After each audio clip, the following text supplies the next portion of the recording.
The financial services industry in Malta has grown substantially over these last few years. And one of the reasons why it has grown is precisely its reputation. As practitioners in this industry, we are very careful to ensure that the reputation of Malta is always upheld. And we work very closely with the regulator to make sure that Malta's reputation remains right up there in order to be able to attract the right business to Malta. I think that another reason for setting up in Malta is also the multicultural dimension to the country, which has very much of a cosmopolitan feel, and it offers a lot of diversity of background, so that anybody who comes to live in Malta finds that they are very much welcome and at home. I think that also this cultural dimension translates itself into the vision that employees have, Maltese employees, when they approach their workplace. They have a very positive vision of life, and in their own way they are entrepreneurial in spirit and wanting to be part of the success story that would be the business that is being set up. The strength of our legal services offering in Malta is largely dependent on the robustness of Malta's financial services regulatory environment. And this because many foreign companies setting up here are operating in regulated sectors like the electronic money institutions, payment services providers and the funds sector. Malta's membership of the EU means that Malta has a regulatory and legal framework that is largely predictable and offers legal certainty that you would find in many other respected European financial centres.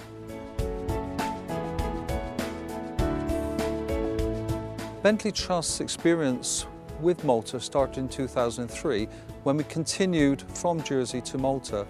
We were one of the first financial services business to come to Malta. We were looking for a location which had English as its main language, which had an availability of well-educated staff and also at value. We found it easier than expected to train staff due to their good attitude towards development.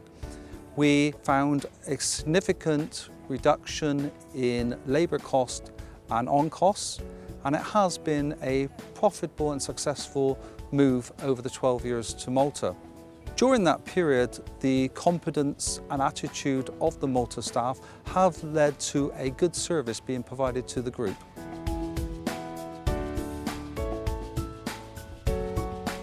The growth of the financial services industry in Malta has led to the creation of an association which is called the Institute of Financial Services Practitioners, which today has at least 400 members.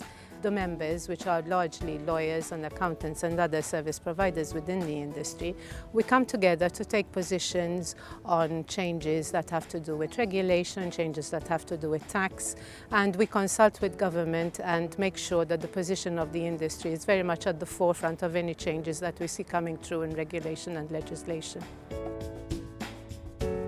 Malta is compliant with all its international obligations in the area of the prevention of money laundering and the funding of terrorism, as well as international tax transparency and exchange of information, whilst at the same time retaining its tax competitiveness. English is the official language of Malta alongside Maltese, which is the local language. English is also the language of instruction at schools and universities, as well as the language which the government uses to communicate with its citizens. Foreign businesses setting up here find that it's very easy to relocate their families and often their friends alongside their new business setup, whether regulated or unregulated. While many buildings in Malta are very old in architecture and are beautiful in their own right, there is also a big availability of high-tech and modern office facilities that can welcome a number of new businesses, whether in serviced or unserviced form. Malta has a good standard of education. It has been a main priority for various Maltese governments.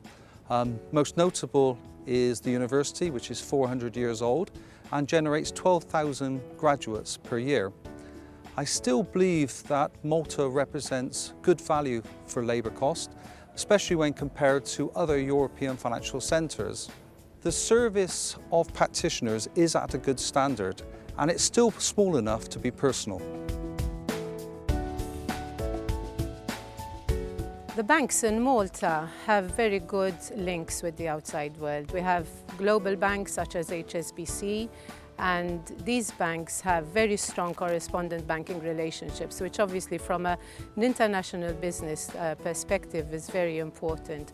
And this provides the certainty of being able to handle any transaction that is effected through to any Maltese company. The fact that Malta has become so attractive for such companies is also witnessed by the fact of the type of companies that we've seen setting up in Malta over these last few years.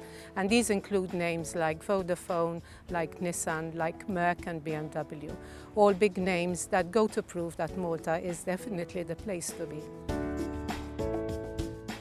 Malta is an open economy, and it has been successful at attracting a number of international firms that have chosen Malta for its base or simply to have a representation. We find that this represents Malta's relevance in the international financial services sector, and we welcome foreign companies setting up here for that reason. We find a number of funds and corporate services providers that have chosen Malta both for its ease of doing business but also for its robust regulatory regime.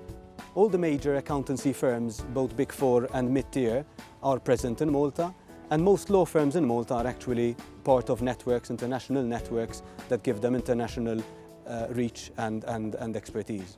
I think travel is quite good. We are well connected to the major European centres, usually about 2 to 3 hours from Malta. Time-wise, we are conveniently located in the Central European time zone.